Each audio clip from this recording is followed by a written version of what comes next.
Welcome to another installment of Art and Symbols. We are continuing looking at the stained glass in our sanctuary. We're continuing with the stained glass. That is a series depicting the life of Jesus. So now we're on to the second piece, which is the visit of the Magi.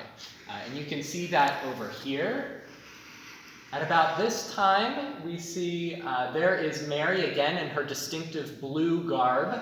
Mary's always depicted in blue, or usually I should say, and in her arms, of course, is the Christ child. Up above her, directly above her head, you see there's a yellow star, and it's shining downward. That is the star that showed the way from that rose in the east, where the wise men came and found Mary. And on the right are the traditional three wise men. Or the Magi, they're also called. Their names, according to tradition, are Casper, Melchior, and Balthazar. And so that is interesting. CMB, that's how you remember it. And right behind Mary there is Joseph. He's always off kind of, usually in like a supportive position, and we saw that yesterday, or last week's installment with Joseph at the birth. So we're going to read from Matthew chapter 2.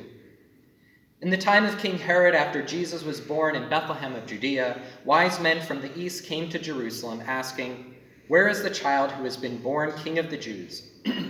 For we observed his star at its rising and have come to pay him homage." When King Herod heard this, he was frightened, and all Jerusalem with him.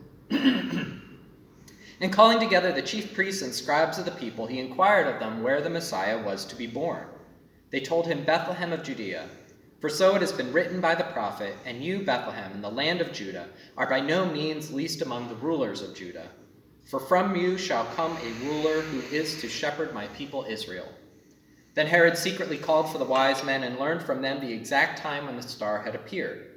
Then he sent them to Bethlehem, saying, "Go and search diligently for the child, and when you have found him, bring me word, so that I may also go and pay him homage." When they heard the king, they set out, and there ahead of them went the star that they had seen at its rising, until it stopped over the place where the child was. When they saw that the star had stopped, they were overwhelmed with joy. On entering the house, they saw the child with Mary, his mother, and they knelt down and paid him homage.